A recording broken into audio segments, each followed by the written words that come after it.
बिस्मिल्लाहिर्रहमानिर्रहीम। अस्सलाम वालेकुम friends, Riyan tech information network YouTube channel पर तमाम दोस्तों को खुशामदीद। दोस्तों, आपकी खिदमत में आज एक नई जॉब अपडेट लेकर हाजिर हुआ हूं। पाकिस्तान एटॉमिक एनर्जी कमीशन ने नई जॉब्स का ऐलान किया है। आज की वीडियो में हम उन्हीं जॉब्स की तफसीलात के बारे में देखेंगे, उसमें अप्लाई का तरीक़ाकार और उसमें मेरिट, क्वालिफिकेशन ये क्या है, ये तमाम चीज़ें जो है हम आज की वीडियो में देखने वाले हैं। तो वीडियो को एंड तक वॉच कीजिएगा, इंशाल्लाह तमाम चीज़ें स्टेप बाय स्टेप आपको बताऊंगा, समझाऊंगा। तो वीडियो शुरू करने से पहले मेरे नए दोस्तों से गुजारिश है कि अगर आप मेरे चैनल पर नए हैं तो मेरे चैनल को सब्सक्राइब करें और साथ में लगे बेल आइकन को प्रेस कर लें ताकि आपको रोज़ाना की बुनियाद पर अपडेट्स मिलती रहें। तो चलिए वीडियो को स्टार्ट करते हैं। ये पाकिस्तान एटॉमिक एनर्जी कमीशन की तरफ से आने वाला ऐड जो है वो मेरे पास मौजूद है।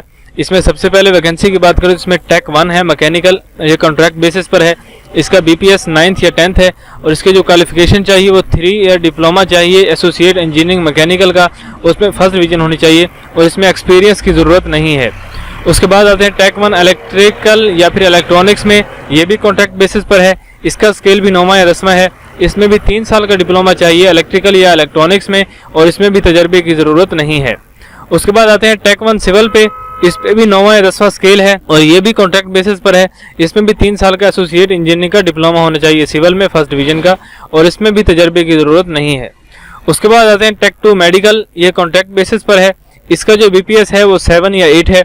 इसमें अगर आपके पास मैट्रिक साइंस के साथ है और इसमें अगर आपके पास 1 साल का कोर्स भी है आपके मुतल्लिका फील्ड में, तो इसके लिए आपको 3 साल का तजर्बा दरकार है।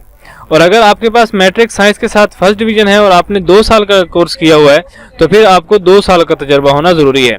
लेकिन अगर आपने FSC की हुई है फर्स्ट डिवीजन के साथ और आपके पास 1 साल का डिप्लोमा है या तजर्बा है मुतल्लिका फील्ड का, तो आपको तजर्बे की ज़रूरत नहीं है, आप बगैर तजर्बा के भी इस पर अप्लाई कर सकते हैं। उसके बाद आते हैं टेक 2 लेवल 3 मैकेनिकल इलेक्ट्रिकल, ये कंटिजेंट बेसिस हैं। इसका मतलब ये है कि इसमें जो बढ़ोतरी के चांस मौजूद हैं कि इसमें परमानेंट भी किया जा सकता है, लेकिन बेसिकली ये भी कॉन्ट्रैक्ट बेसिस पर होंगे।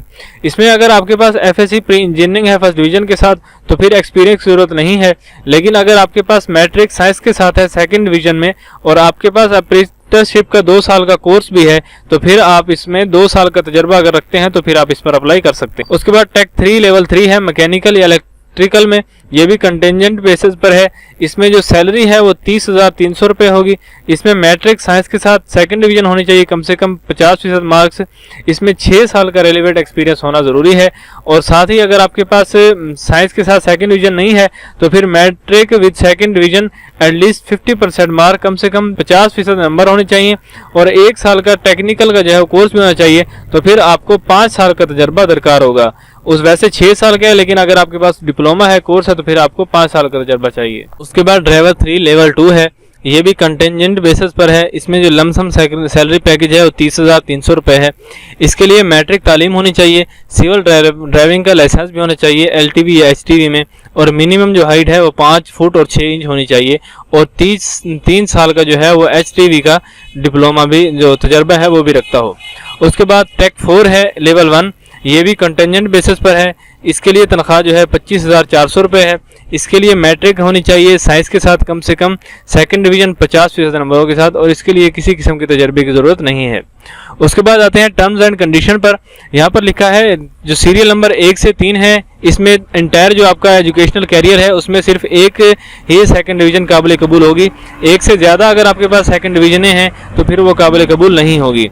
उसके बाद सीरियल नंबर 1 से 4 जो है वो कॉन्ट्रैक्ट बेसिस पर है और 5 से 8 जो है वो कंटेंजेंट बेसिस पर है, यानी कि इसमें जो है परमानेंट होने के चांसेस मौजूद हैं। इसमें जो एज लिमिट है वो 18 साल से लेकर 35 साल है और जो लोग पहले से किसी सर्विस में काम कर रहे हैं वो NOC के साथ इस पर अप्लाई करेंगे। उसके बाद इस पर जो अप्लाई का तरीक़ाकार है वो ऑनलाइन है। यहाँ पर आपको लिंक दिया गया है https://202.83.172.179/home, ये जो है इसका लिंक दिया गया है और इसकी जो 15 दिन के अंदर अंदर आप इस पर अप्लाई कर सकते हैं।